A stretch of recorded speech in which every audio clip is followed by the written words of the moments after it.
Bismillahirrahmanirrahim. Assalamualaikum warahmatullahi wabarakatuh. Alhamdulillahirabbil alamin.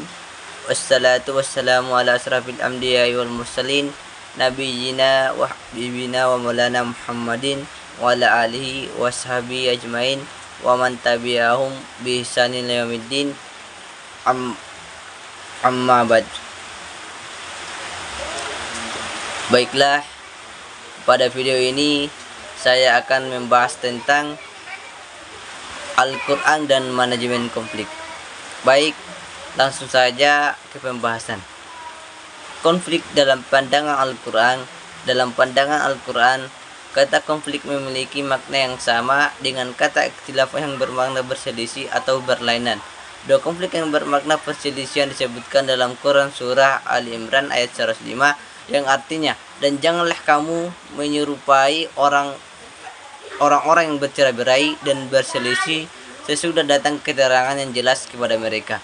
Mereka itulah orang-orang yang mendapat siksa yang berat. Konflik bisa terjadi karena adanya ketidakharmonisan baik antara individu, kelompok maupun individu dengan kelompok. Konflik berbeda dengan perbedaan pendapat, namun perbedaan pendapat yang tidak diselesaikan dengan baik bisa menjadi sebab timbulnya konflik. Konflik seperti ini dalam Al-Quran disebut sebagai tanaza'u, sebagaimana dalam Quran surah Al-Anfal ayat 46 yang artinya, dan taatlah kepada Allah dan Rasulnya, dan janganlah kamu berbantah-bantahan yang menyebabkan kamu menjadi gentar dan hilang kekuatanmu, dan bersabarlah, sesungguhnya Allah beserta orang-orang yang sabar. Selanjutnya, cara mengatasi konflik dari petunjuk Al-Quran. Al-Quran memberi petunjuk mengenai manajemen konflik sebagaimana dalam Quran surah An-Nisa ayat 35 yang artinya, dan jika kamu khawatirkan ada persengketaan antara keduanya, maka kirimlah seorang hakam dari keluarga laki-laki dan seorang hakam dari keluarga perempuan. Jika kedua orang hakam itu bermaksud mengadakan perbaikan, niscaya Allah memberi taufik kepada suami istri itu. Sesungguhnya Allah Maha mengetahui lagi Maha mengenal. Profesor Dr. Andes Wahba Az-Zuhaili menjelaskan dalam tafsir Al-Wajiz bahwa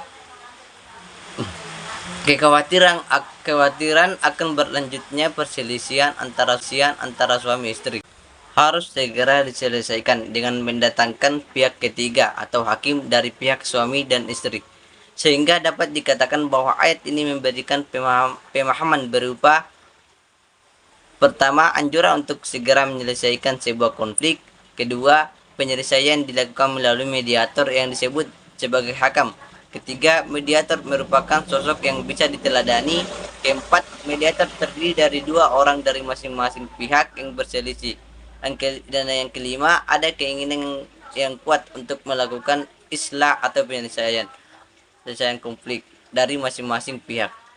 Dengan adanya negosiasi merupakan solusi yang berupaya menemukan titik temu antara perselisihan tersebut dengan adanya hasil berupa terwujudnya perdamaian, sebagaimana dalam Quran surah Al-Hujurat ayat 9 yang artinya, dan kalau ada dua golongan dari mereka yang beriman itu berperang, hendaklah kamu damaikan antara keduanya. Tapi kalau yang satu melanggar perjanjian terhadap yang lain, hendaklah yang melanggar perjanjian itu kamu perangi sampai surut kembali pada perintah Allah.